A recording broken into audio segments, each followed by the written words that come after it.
दोस्तों, बांग्लादेश के अंदर मोहम्मद यूनिस साहब की सरकार आने के बाद बांग्लादेश के फॉरेन रिलेशंस में, बांग्लादेश की पॉलिसीज़ के अंदर हमें बहुत ज़्यादा तब्दीलियां नज़र आ रही हैं।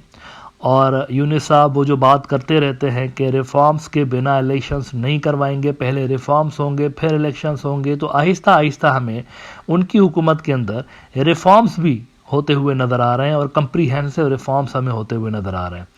नाउ इन्हीं रिफॉर्म्स के अंदर जो एक इंटरेस्टिंग पहलू है वो ये है कि पाकिस्तान के साथ बांग्लादेश ने अपने टाइज बहुत ही इंप्रूव किए हैं और एक स्ट्रॉन्ग अलायंस की तरफ दोनों मुल्कों के टाइज हमें जाते हुए नजर आ रहे हैं। अब इस डेवलपमेंट पे अवामी लीग के सर्कल्स और कुछ अभी भी जो वहाँ पर प्रो इंडिया लॉबीज मौजूद हैं उनकी जानिब से ये सवाल रेज किया जा रहा है कि भाई पाकिस्तान के साथ स्ट्रॉन्ग अलायंस का मतलब है कि इंडिया के साथ दुश्मनी मोल लेना।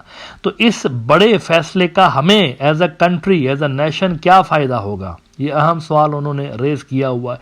इस पे ज़रा आज बात करते हैं कि पाकिस्तान के साथ अगर टाइज बांग्लादेश के अच्छे होते हैं तो इसका बांग्लादेश को एज अ कंट्री क्या फ़ायदा हो सकता है।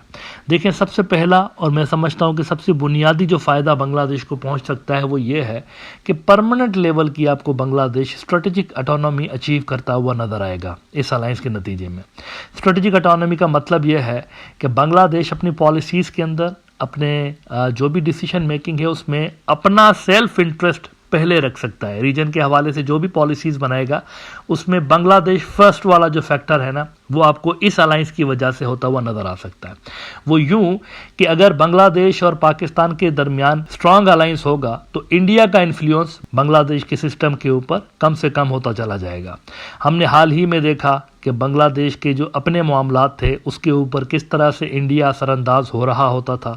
बांग्लादेश के इंटरनल सिस्टम के ऊपर भी हमने हाल ही में देखा कि बहुत ज़्यादा इस हद तक इंडिया की इंटरफेरेंस हो गई कि इलेक्शंस के अंदर भी इंडिया डिक्टेट करने लगा, ब्यूरोक्रेट्स को भी और बाकी के जो सिस्टम के अंदर प्लेयर्स हैं उनको इंडिया डिक्टेट कर रहा होता था। यानी एक्सटर्नल लेवल पर तो छोड़ देना, फॉरेन पॉलिसी नहीं, मुल्क के अंदर भी जो पॉलिसीज बन रही थी उसमें इंडिया का अमल दखल नजर आ रहा था। विच मीन्स बांग्लादेश की स्ट्रेटेजिक ऑटोनॉमी जो थी वो कंप्रोमाइज्ड रही किसी न किसी हद तक अवामी लीग के दौर में।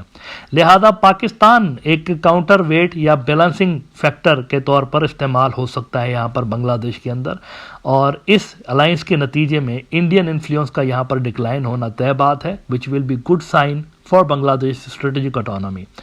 दूसरा इंपॉर्टेंट फैक्टर यहाँ पर यह है कि इंडिया की एक हिस्ट्री रही है। पाकिस्तान के अंदर भी अगर आप देखें तो उनकी जानिब से कई सारी तंजीमों को पाला गया, बनाया गया और वो हॉन्ट करती रही है पाकिस्तान को, चाहे वो टीटीपी हो, चाहे वो बीएलए हो, चाहे दीगर तंजीमें हों।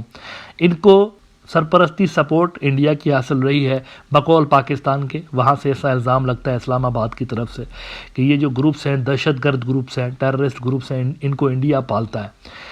तो वहाँ पर एक हिस्ट्री आपको नज़र आ रही है। ऐसी ही हिस्ट्री बांग्लादेश के अंदर भी हमें नज़र आती है, चाहे वो शांति बाहिनी हो, चाहे वो फिर चकमा ग्रुप्स हों या चिटागोंग हिल ट्रैक्ट्स के अंदर दीगर इंसर्जेंट्स ग्रुप्स हों। इनके ऊपर भी इल्ज़ामात लगते रहे हैं कि इनके लिंक्स जो हैं वो इंडिया में मौजूद हैं और इंडिया ही इन ग्रुप्स को ऑपरेट कर रहा होता है। लिहाजा दोनों मुल्क जो है अगर मिल जाते हैं तो इंसर्जेंसी को बेहतर तरीके से काउंटर कर सकते हैं। इंडियन स्पॉन्सर्ड इंसर्जेंसी को दोनों मुल्क एक दूसरे के एक्सपीरियंस से फ़ायदा उठा सकते हैं और काउंटर कर सकते हैं।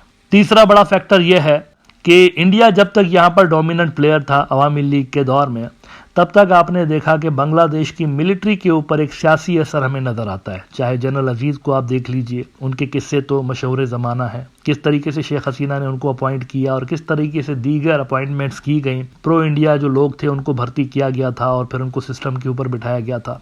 लिहाजा डिफेंस के सेक्टर में भी अगर आप देखें कि पाकिस्तान के साथ अगर डिफेंस टाइज बांग्लादेश के बढ़ते हैं तो इसका पॉजिटिव इम्पैक्ट फोर्सेस के ऊपर पड़ सकता है, बांग्लादेशी फोर्सेस के ऊपर पड़ सकता है। इंडियन इन्वॉल्वमेंट यहाँ पर आपको रिड्यूस होती हुई नज़र आ सकती है। और एक बहुत ही बड़ा डिफेंस से ही रिलेटेड फैक्टर ये है कि हमने देखा है कि टाइम टू टाइम इंडिया के अंदर से, चाहे वो रूलिंग पार्टी के लोग हों, चाहे वो अपोजिशन जमातों के लोग हों, चाहे मिलिट्री से जुड़े हुए लोग हों, इस तरह के थ्रेट्स इशू करते रहते हैं कि नॉर्दर्न जो इलाके हैं, बांग्लादेश का नॉर्थ जो है वहाँ पर कब्जा कर लेना चाहिए, ऊपर सिलीगुड़ी कॉरिडोर के पास वाला जो इलाका है वहाँ पर कब्जा कर लेना चाहिए, कभी वो कहते हैं चिटागोंग हिल ट्रैक्ट्स के ऊपर कब्जा कर लेना चाहिए। यानी इन्वेजन की थ्रेट्स जो हैं वो देते रहते हैं।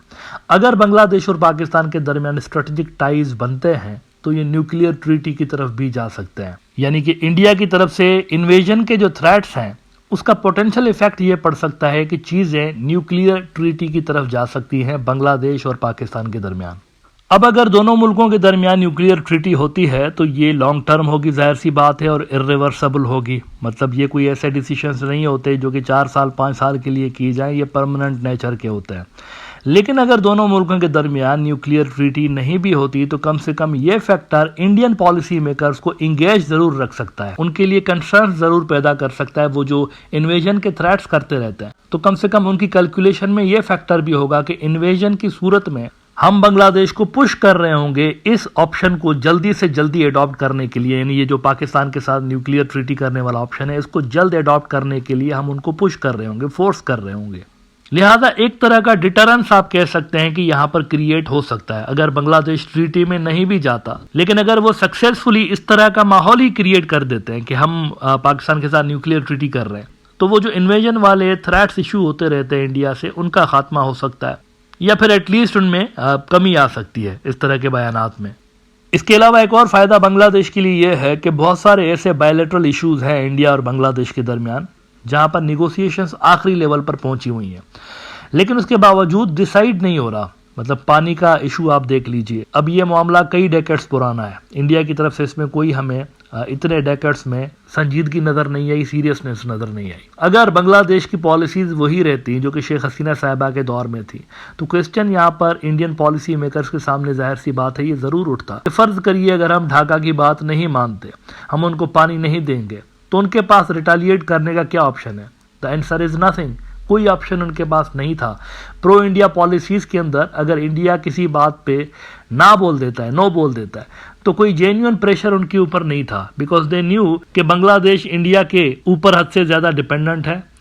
लिहाजा अगर हम इनकी बात नहीं भी मानेंगे तो आगे से किसी किस्म का कोई ऐसा मूव नहीं होगा जो कि हमारे इंटरेस्ट के लिए नुकसानकार हो सकता है। ना इस हार्मलेस और बेजरर किस्म की जो बांग्लादेशी पॉलिसी थी टुवार्ड्स इंडिया, इसके नतीजे में हुआ यह है कि over the decades India Bangladesh के साथ अपने परमानेंट इश्यूज थे उनको हल करने को ऑप्शनल कंसीडर करते थे, कंपल्शन नहीं, ऑप्शनल, कि अगर ये इश्यूज हल हुए भी तो ठीक है, नहीं भी हुए तो भी ठीक है, कोई ऐसी बड़ी बात नहीं। और यही वजह है कि बॉर्डर किलिंग से लेकर पानी के मामलात लिंगर ऑन होते चले गए हैं, क्योंकि वहां से इंटेंशन नहीं थी, श्योरिटी थी, सर्टेनिटी थी कि अगर हम इनकी बात नहीं भी मानेंगे तो इनकी पॉलिसीज वही रहेंगी हमारे लिए और हमारे जो नेशनल इंटरेस्ट हैं वो प्रोटेक्टेड रहेंगे, बांग्लादेश के अंदर भी, रीजन के अंदर भी। लेकिन पाकिस्तान के साथ अगर स्ट्रॉन्ग टाइज होते हैं तो इंडिया को ये पता होगा कि बांग्लादेश के जो इंटरेस्ट हैं अगर उनको डैमेज किया गया या अगर उनकी बात नहीं मानी गई तो this will push them further towards Pakistan, या बांग्लादेश को वो चीज़ें फोर्स कर रही होंगी ऐसे डिसीजंस लेने के लिए जो कि इंडिया के नेशनल इंटरेस्ट में नहीं है। तो एक ऑप्शन बांग्लादेश के पॉलिसी मेकर्स के पास यहाँ पर क्रिएट हो सकता है इंडिया के ऊपर प्रेशर डालने के लिए, अगर पाकिस्तान के साथ बांग्लादेश के स्ट्रॉन्ग टाइज यहाँ पर क्रिएट होते हैं तो।